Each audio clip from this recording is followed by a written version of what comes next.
Friends, നമുക്കെല്ലാം shipping work ചെയ്യുന്ന എല്ലാവർക്കും വളരെ സുപരിചിതമായിട്ടുള്ള ടേമാണ് ഈ FOB, free on board, cost insurance and freight, അതുപോലെ തന്നെ CFR, കോസ്റ്റ് ആൻഡ് ഫ്രൈറ്റ് ഒക്കെ.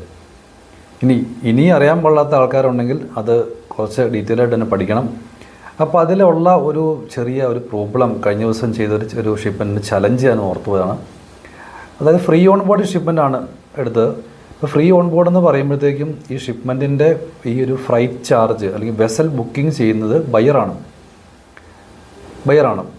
അപ്പോൾ ഒരു കാർഗോ യൂറോപ്പിലുള്ള എന്ന് പറയുന്ന ഒരു പാർട്ടി അദ്ദേഹം വെസൽ ബുക്ക് ചെയ്യുന്നു, കൊച്ചിയിൽ നിന്ന് കാർഗോ കയറ്റി വിടുന്നു. അതാണ് ഇവിടെ നടക്കുന്ന കാര്യം.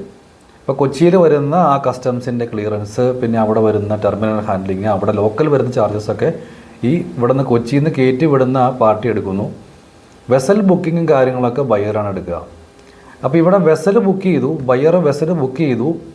ആ വെസലിൻ്റെ ആ ETA ആ ഒരു ഷെഡ്യൂൾ അനുസരിച്ചിട്ട് എക്സ്പോർട്ട് കാർഗോ പോർട്ടിൽ കൊണ്ടുവന്നു. പക്ഷേ ഈ vessel according to the plan ഇവിടെ വന്നില്ല. ഒരാഴ്ച ഡിലേ ആയി, 7 days ഡിലേ ആയി. അപ്പോൾ ഇവിടെ ഒരു എക്സ്ട്രാ ആയിട്ടുള്ളൊരു ചാർജ് വരുന്നുണ്ടല്ലേ. പോർട്ടിൽ ഒരു ഫ്രീ ഡേയ്സ് ഉണ്ട്. ഈ ഫ്രീ ഡേയ്സ് എക്സീഡ് ചെയ്ത് കഴിയുമ്പോഴത്തേക്കും പോർട്ടുകാർ ഡെമറേജ് ചാർജ് കളക്ട് ചെയ്യും.